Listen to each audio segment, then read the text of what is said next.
إن الحمد لله نحمده ونستعينه ونستغفره ونعوذ بالله من شرور أنفسنا ومن سيئات أعمالنا من يهده الله فلا مضل له ومن يضلل الله فلا هادي له ونشهد أن لا إله إلا الله وحده لا شريك له وأن محمدا عبده ورسوله ثم أما بعد. Subhanallah, we're officially done with Ramadan. It seems just as fast as it came, it left.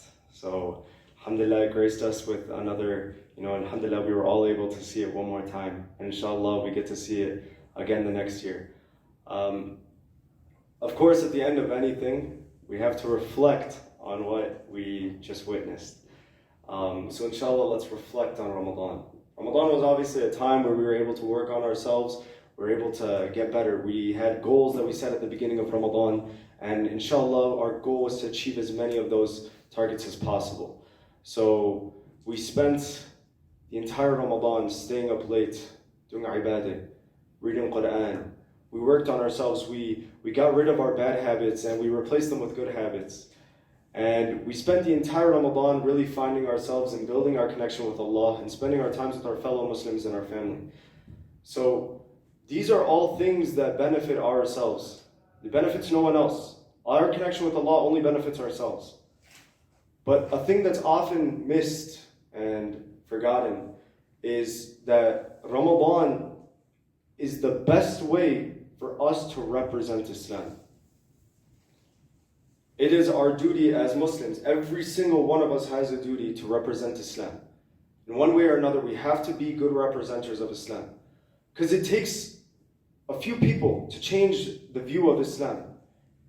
If one person, if someone sees a Muslim drinking, they're like, hey, I know that's haram. If a non-Muslim sees it, I know that's against their religion. Maybe that's just someone that's, maybe they're working on themselves. They're not adhering to the rules of Islam. But if you see a whole group of Muslims drinking, if a non-Muslim saw a whole group of non-Muslims drinking, they're going to be like, Islam is just a religion without discipline. It's a religion that people don't really adhere to the rules. It's so easy to change the view of something. Everyone in the community, if we all work together, we can easily build the view of Islam. But if we let go, we can easily destroy the view of Islam. So Ramadan was the best way. It was the best way for us to build the view of Islam. Think about it. They all saw us. They saw us getting together for the iftars. They saw us when we laid the tarps out in the quad. Just this year, we did it for Taraweeh. We laid the tarps out and we were praying till 11 p.m. There were people out there, they saw us. They saw us, they came up to us, they were like, hey, you can't even, not even water. They asked us questions, they were surprised. That was the time when they were like, oh my gosh, these are the most disciplined people. These people really, they didn't drink, they didn't eat. They stayed away from sexual intercourse with their spouses. Ramadan was a way of showing that Islam is a religion where we practice discipline, where we work on building our relationship with Allah subhanahu wa ta'ala. So this month, we spent a month of building the reputation for Islam. Because like I said, we are all responsible for building the reputation. And it's our duty to continue building this reputation, to continue being good representatives of Islam. That's why Allah subhanahu wa ta'ala says in the Quran, أعوذ بالله من الشيطان الرجيم ذلك ومن يعظم شعائر الله فإنها من تقوى القلوب. صدق الله العظيم. He says that in Surah Al-Hajj. And let me read the translation for you. He says, that is so, and whoever honors the symbols of Allah is certainly out of the piety of the heart. But this translation doesn't do it justice. I want to elaborate on this ayah. ذَلِكَ وَمَنْ يُعَظِّمُ شَعَائِرَ اللَّهِ فَإِنَّهَا مِنْ تَقْوَى الْقُلُوبِ. The word yu'azzim means to glorify, right? Whoever glorifies sha'a'ir Allah. The way I'm going to translate this is the logos. The logos, sha'a'ir, logos. When you go and you see someone carrying a coffee cup, it's just a normal coffee cup. But when you see a Starbucks logo, you're like, Starbucks, right? You obviously recognize it immediately, right? There's so many logos in Islam. There's so many things that identify, that are identifiers of Islam. When you see a mosque, when you see a masjid, You're like, those are people that worship Allah. When you see Muslims fasting, you see Muslims praying, these are identifiers, these are the logos of Islam. These are what identify us as Muslims. These are what identify Islam. So Allah is saying, whoever glorifies sha'air Allah, فَإِنَّهَا مِن تَقْوَى الْقُلُوبِ. Now in the Quran, many places, Allah talks about taqwa. We know taqwa to be God consciousness, fear of Allah. There's a lot of loose translations. We don't really know how to translate it. There's no translation that does it justice. Taqwa is knowing that Allah is there, always watching us. It's God consciousness. We always know that Allah is there and we fear His punishment. Right? We know that we won't do wrong because we know Allah is watching us. Allah says in this ayah, فَإِنَّهَا مِن تَقْوَى الْقُلُوبِ. He's saying, whoever glorifies sha'air Allah, these identifiers, these shrines of Islam, it is indeed a sign that he has taqwa in his heart. There is no other spot in the Quran where Allah guarantees us taqwa. Always in the Quran, He says, لَعَلَّكُمْ تَتَّقُونَ, which means so that you may potentially have taqwa. So perhaps you may reach a point where you have taqwa. Allah says in Surah Al-Baqarah, يَا أَيُّهَا الَّذِينَ آمَنُوا كُتِبَ عَلَيْكُمُ الصِّيَامُ كَمَا كُتِبَ عَلَى الَّذِينَ مِنْ قَبْلِكُمْ لَعَلَّكُمْ تَتَّقُونَ. Allah says, we have prescribed fasting for you, just like we prescribed to those before you, your ancestors. لَعَلَّكُمْ تَتَّقُونَ. We prescribed fasting for you so that you may potentially reach a point where you have taqwa. All over the Quran, you guys probably read it several times. لَعَلَّكُمْ تَتَّقُونَ. There's nowhere where Allah says that you have a guarantee of taqwa except here.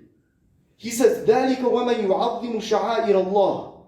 Whoever honors the shrines of Allah, فَإِنَّهَا مِن تَقْوَى الْقُلُوبِ. You are guaranteed to have taqwa. 100%. When Allah says, فَإِنَّهَا, those are two identifiers. فَإِنَّهَا. Indeed it is. So indeed it is a sign of taqwa in the hearts. Allah is saying. Allahu Akbar. There's no other place that we can have it. Now so what? So what if we have taqwa? Allah says in the Quran, إِنَّ اللَّهَ يُحِبُّ الْمُتَّقِينَ. Allah loves those who have taqwa. Allah says somewhere else in the Quran, إِنَّ اللَّهَ مَعَ الْمُتَّقِينَ. Allah is with those who have taqwa. He's on the side of those who have taqwa. Allah says in Surah Al-Talaq, وَمَنْ يَتَّقِ اللَّهَ يَجْعَلْ لَهُ مَخْرَجًا وَيَرْزُقُهُ مِنْ حَيْثُ لَا يَحْتَسِبُ. Allah says, whoever has taqwa, Allah will create an exit for him. No matter what situation you're going through, no matter what trouble you're going through, how tough your life is, no matter what situation, whatever hardship you can think of, Allah will create an out for you, the easiest exit possible. He will make it as easy as possible for you to get out of your situation. And what does He say? وَيَرْزُقُهُ مِنْ حَيْثُ لَا يَحْتَسِبُ. As if that's not already enough, Allah says, وَيَرْزُقُهُ مِنْ حَيْثُ لَا يَحْتَسِبُ. He will bless him from directions he can't even fathom. He will bless him in ways he cannot imagine. That is what we get for having taqwa. So of course taqwa is a big deal. And Allah tells us exactly how to achieve it. He says, ذَلِكَ وَمَنْ يُعَظِّمُ شَعَائِرَ اللَّهِ فَإِنَّهَا مِن تَقْوَى الْقُلُوبِ. Whoever glorifies the shrines of Allah, then indeed he has taqwa. How do we glorify it? Well, we just did. By fasting. It was hard. We had exams. We were in school. All this free food in front of us. I swear every single Ramadan there's always someone giving out free food during the day. Exactly when we're fasting. It's like they're taunting us. All this stuff that's going on. People inviting us to hang out with them. Come on, hang out with us. And they're going to do haram and we had to say no. All those times when they told us to come out during the night, but we'd rather spend the night reading Quran and spending it with ibadah. All those times, that's us glorifying the shrines of Allah. We didn't even know we were doing it. We were glorifying the shrines of Allah. When someone tries to disrespect Islam and we stand steadfast, we stay true to who we are, that is us glorifying the shrines of Allah. Building masajid and keeping them clean and maintaining them, that is us glorifying the shrines of Allah. These are all identifiers of Islam. But there's one component of sha'air Allah that often people forget. And it's really sad, honestly. Because this is like I said, this is how we get taqwa. And that's Eid. Eid has been watered down. People go to Eid namaz in the morning, go to Eid salah in the morning, it's like any other day. They go to class, they go to whatever, it's nothing. That's not what Eid is supposed to be. Eid is one of sha'a'ir Allah. Muhammad sallallahu alayhi wasallam, smiles were all over his face during Eid. It's a day for us to rejoice. It's a day for us to be happy. It's a day for us to give gifts and get gifts. It's a day for us to spend time with our friends, our family. It's a day for us to hug our brothers and sisters. Obviously, brothers hug brothers and sisters hug sisters. It's a day for us to spend time with our loved ones.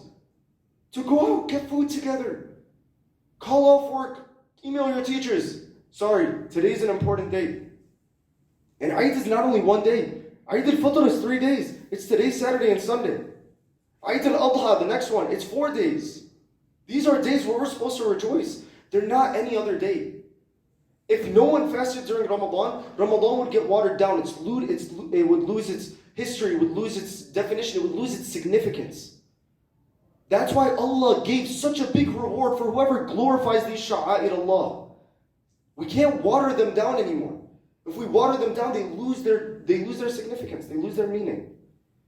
If no one cared about Eid, if everyone just kept going about their day, still went to work, just, you prayed Eid namaz in the morning, you might have not even woken up for Eid namaz, and you just go about your day like it's any other day. It's not. Allah wrote these days. These are days where we're supposed to rejoice. We're supposed to be happy.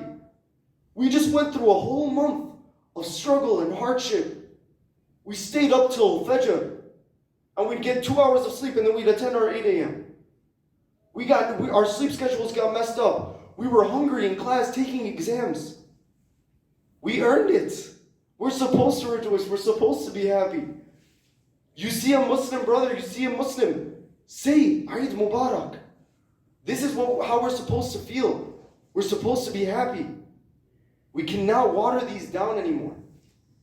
ذَلِكَ وَمَنْ يُعَظِّمُ شَعَائِرَ اللَّهِ فَإِنَّهَا مِنْ تَقْوَى الْقُلُوبِ. Allah is saying we are guaranteeing you taqwa. Give significance to the things that are significant, the shrines of Allah.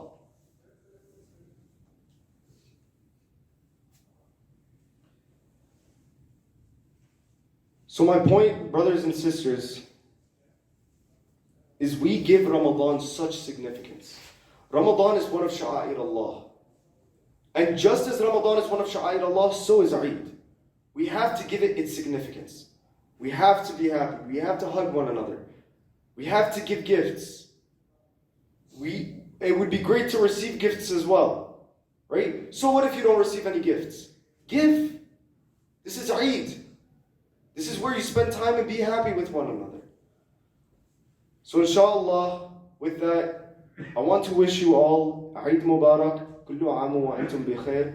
أقول قولي هذا وأستغفر الله لي ولكم فاستغفروه إنه هو الغفور الرحيم.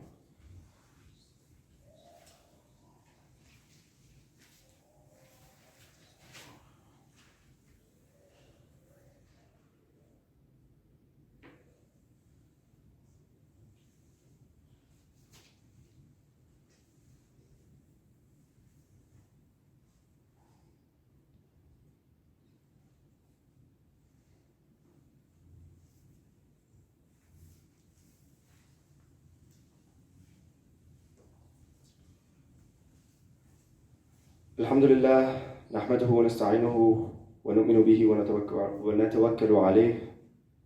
يا أخوان، اليوم تكلمت عن أهمية العيد، وأن الله تعالى يقول في قرآنه الكريم بعد أعوذ بالله من الشيطان الرجيم، يقول ذلك ومن يعظم شعائر الله فإنها من تقوى القلوب. في حين الأيام الناس كادوا ينسون أهمية العيد، ونحن نهتم في رمضان كثيرا، ولكن نحتاج إلى أن نجتهد في العيد كما جهدنا في رمضان. نحتاج أن نبتسم ونعانق بعدنا. وإن شاء الله أريد أن أقول لكم عيد مبارك وكل عام وأنتم بخير وأقم الصلاة.